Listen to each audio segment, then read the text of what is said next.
Hey y'all, this is Alli Kerr, women's fitness expert. Welcome to the live broadcast tonight, and I am so happy and just so blessed to be joined by the one and only Mr. Craig Ballantyne. Give us a little wave, Craig. This is my Southern Belle wave from the float. You got to do it like this, Craig. This is the Southern Belle. This is like the pageant. Oh, yeah, I'm on the Rose Bowl parade there. You got it. And I want to tell you a little bit about Craig, Mr. Craig Ballantyne. He is the author of The Perfect Day Formula, which is an amazing book. And I have some highlights from this book that I want to share, some of the things that really spoke to me tonight. And not only is Craig the author of The Perfect Day Formula, Craig has got his start in the fitness industry, and that is how he and I initially met. And Craig has been a private coach to me, is a coach to me, and a mentor. And so I can attest to the fact that these principles that he teaches in his book do, in fact, work. If you are looking to reach some type of goal or just feel like you are out of balance with your work and your life and you're taking care of yourself, then Craig has the answers, the solutions to get us there. Thank you, Craig, for joining us. And just one quick question that I have for you is about the book. I want to talk about your book. What inspired you to write this book to begin with? Well, if you go all the way back to 2006, it was when I was attacks, and so that was actually something that I had to overcome, and it was something that put me on the path to figuring out, you know what, I'm not living my best days, and so I had to figure out my perfect schedule for me. And I just want to say one thing. My perfect schedule is different than everybody else's perfect schedule. So, you know, if I say that I'm up at 6 o'clock in the morning, it doesn't mean that you have to be up at 6.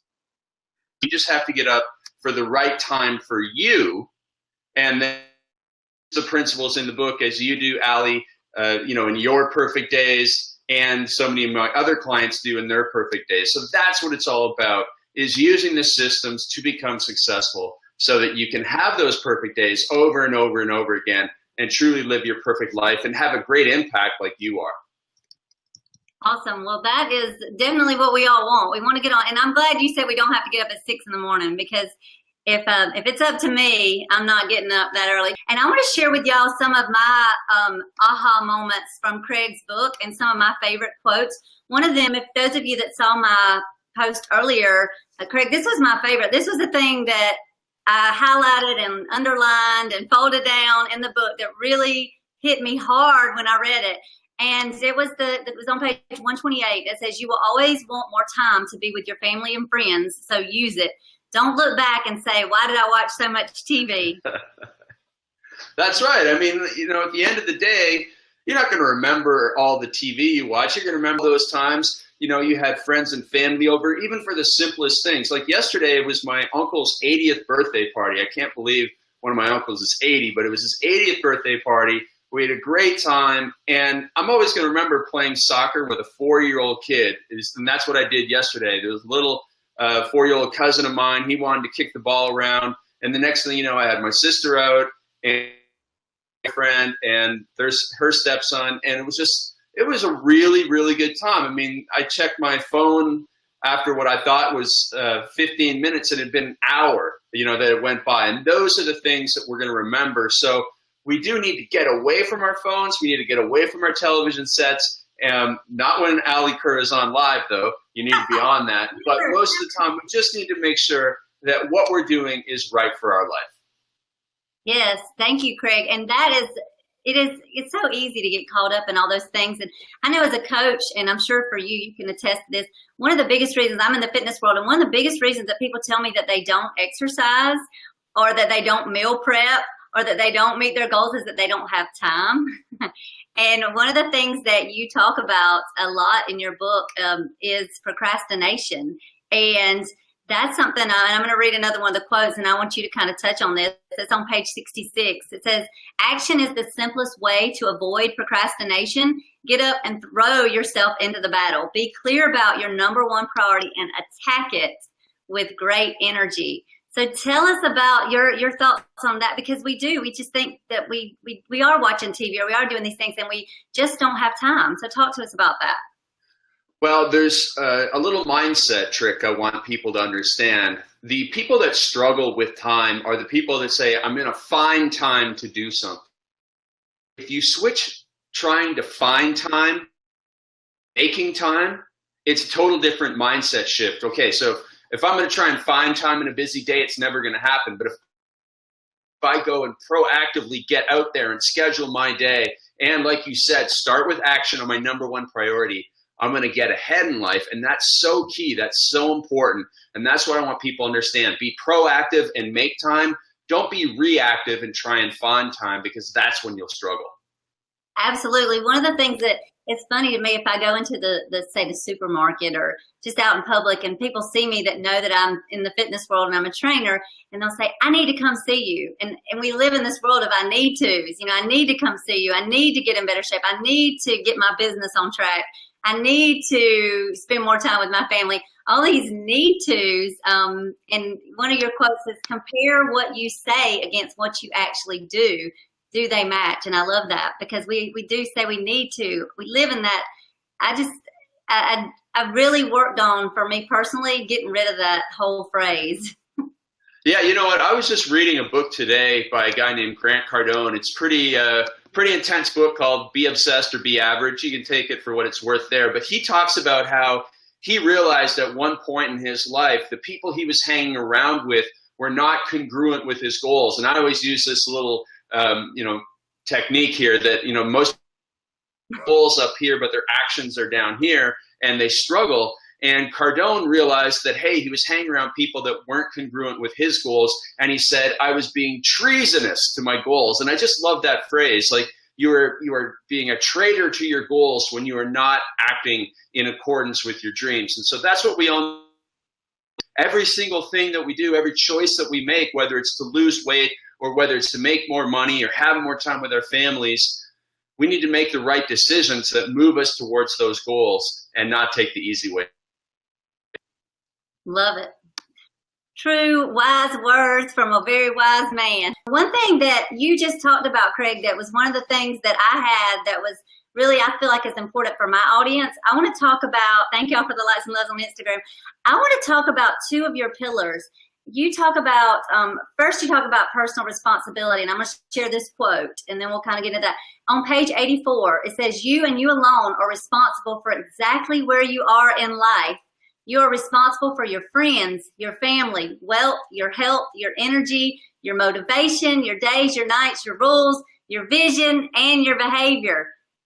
That's wow. That kind of hurts. I mean, it's a lot of stuff, isn't it? Yeah, and that personal responsibility. And I work with ladies, and I'm just going to say this because I can, because I'm a lady. I find that as ladies, too often, and I know guys are in this boat too, but too often, especially as ladies, we are victims of what happens to us. And, we are not reaching our potential as women and as leaders and as moms and as all these different things when we are victims. And what made you really get to that whole personal responsibility and that realizing that's such a big part of this?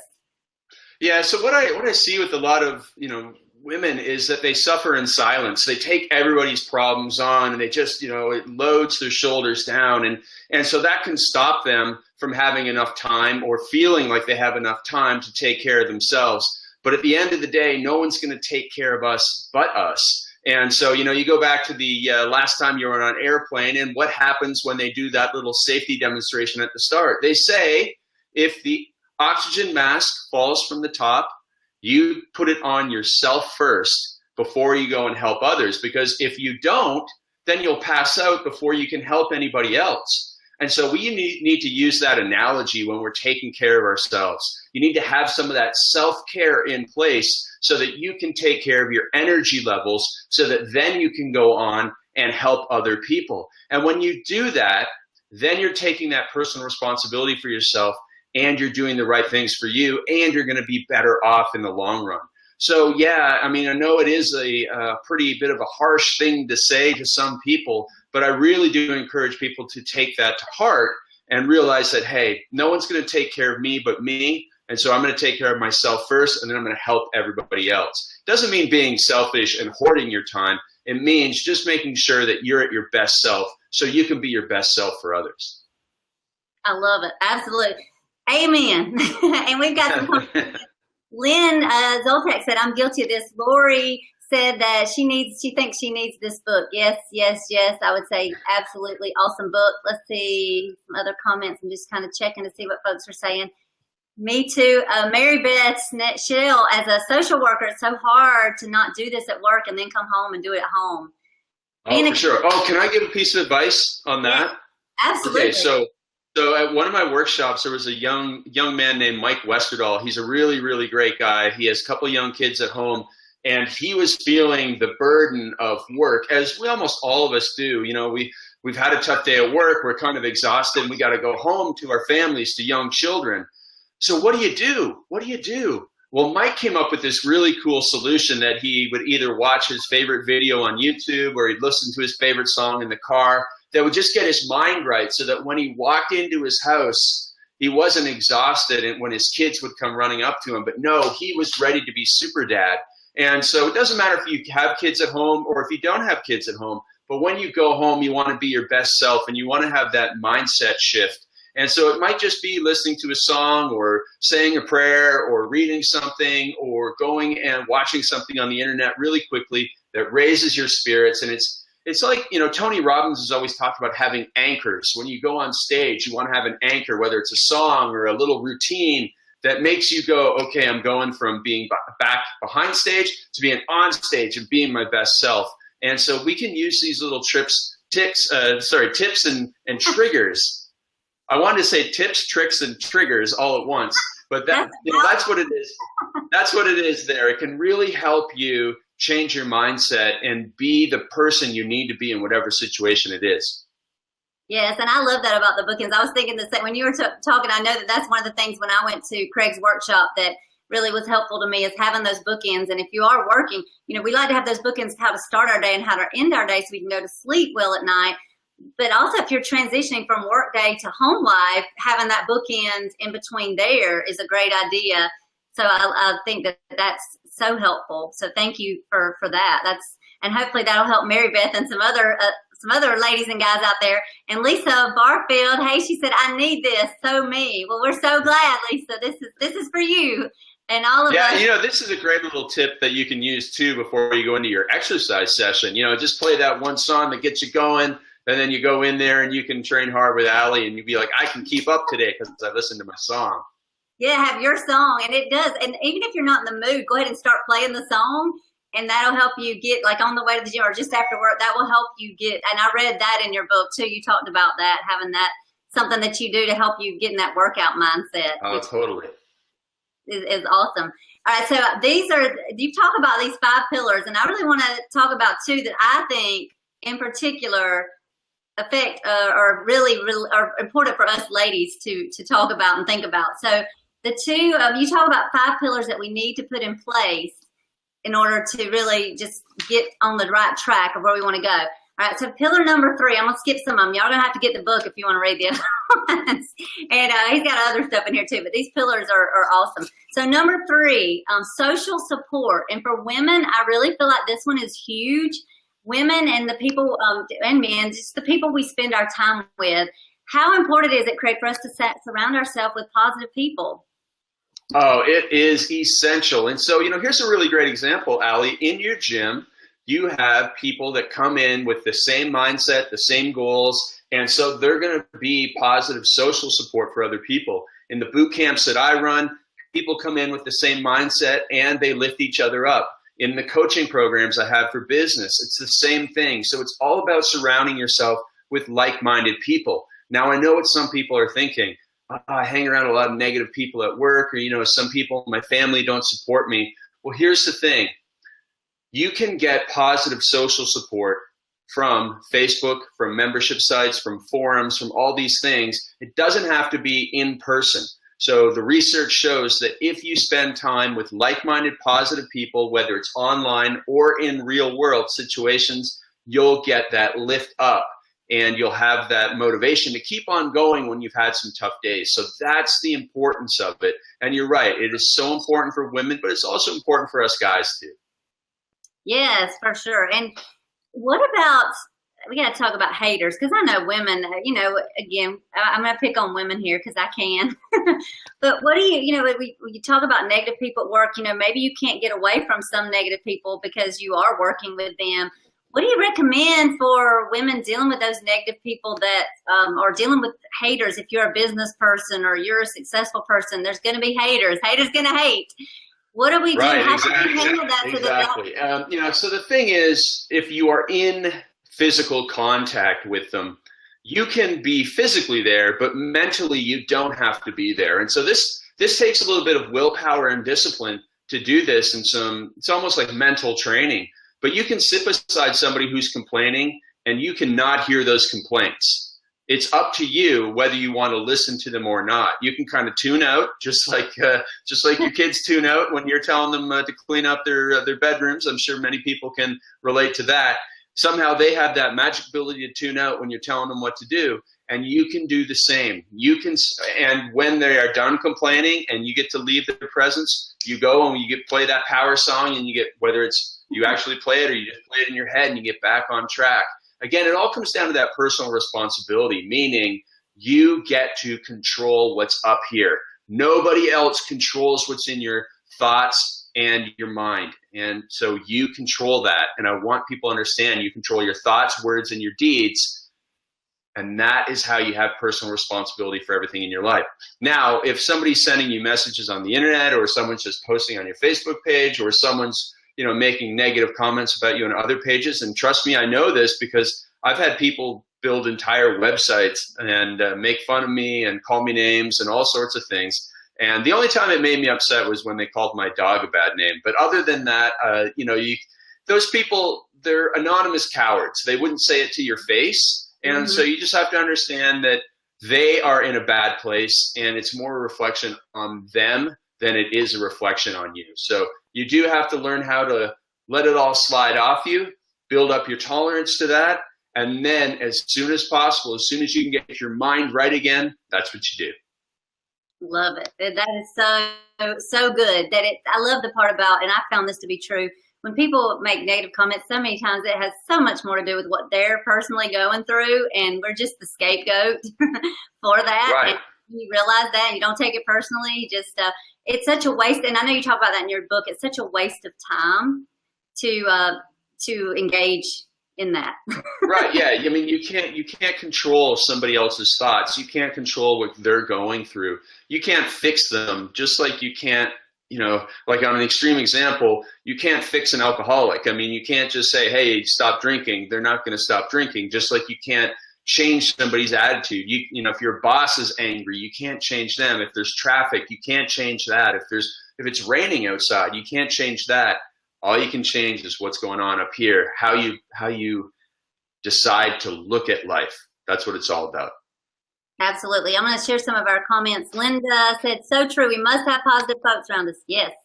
And then some people are liking the Corporal France says Michael Jackson's Man in the Mirror. That's his song. There you go. There you go. It's always about the man or woman in the mirror, because that's the only person you get to have any influence on.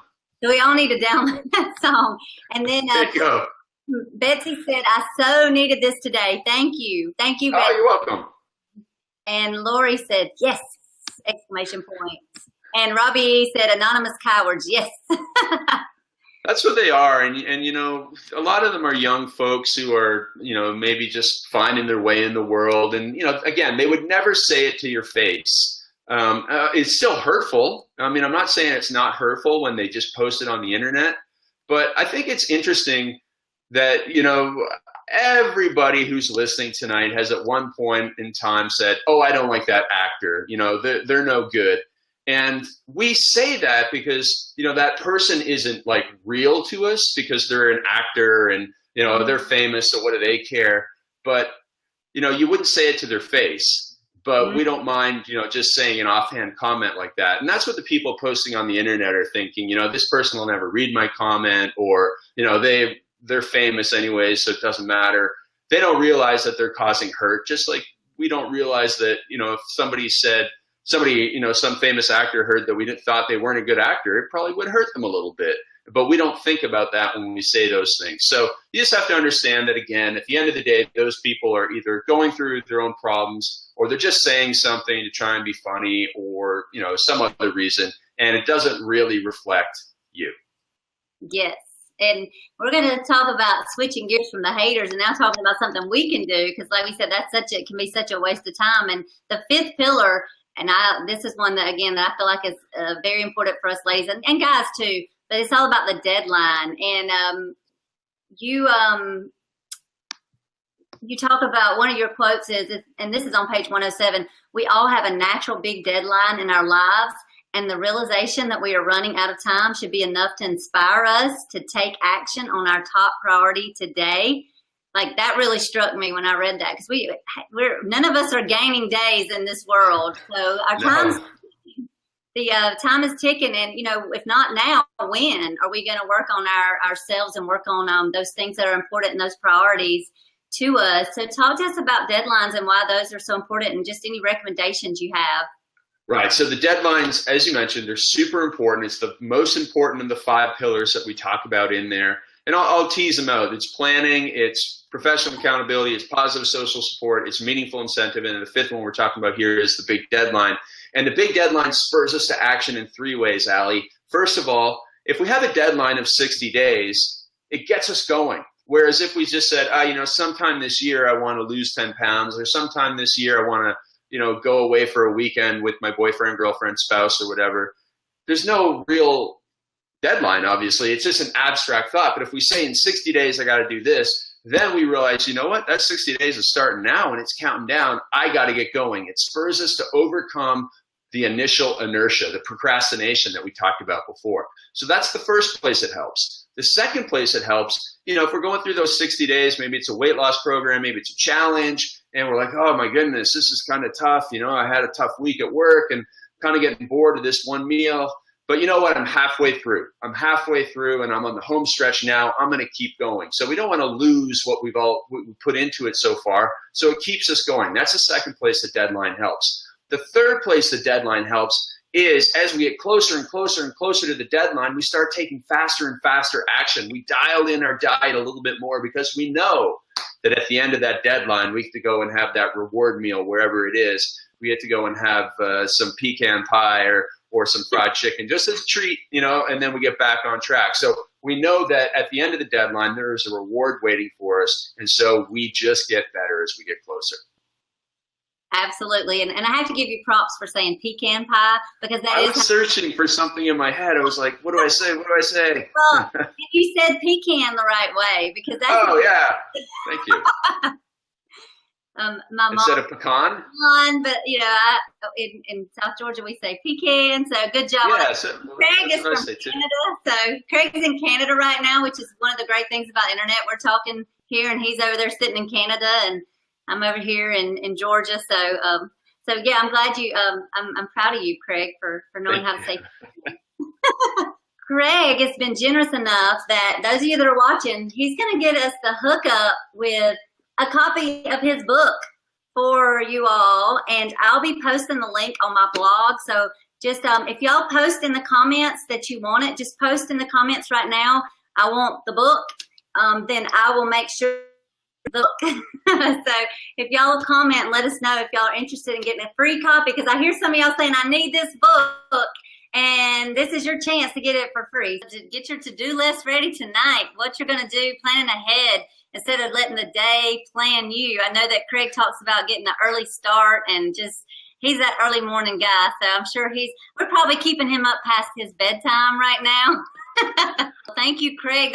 You have just shared so many pearls of wisdom with us, and happy you just posted. I can't wait to go back and listen to this. And also, Craig does live workshops where he takes you through, and I've had the wonderful experience of getting to go through one of your workshops, and it is a way where Craig will actually take you through the perfect day planning and just creating a vision for your life. Craig is also the editor of Early to Rise, the Early to Rise blog, and also just helping so many people and doing so many different things. So earlytorise.com is a great blog. If you're looking for success, if you want financial success, growing your wealth, growing your health, all those things, you can definitely find it here and over at that blog. Thank you so much for joining us tonight and sharing all these pearls of wisdom and helping us become our best self. We love it. Love, love, love. Thank you, Alli, and thank y'all for having me. Y'all. Awesome. Bye-bye, y'all.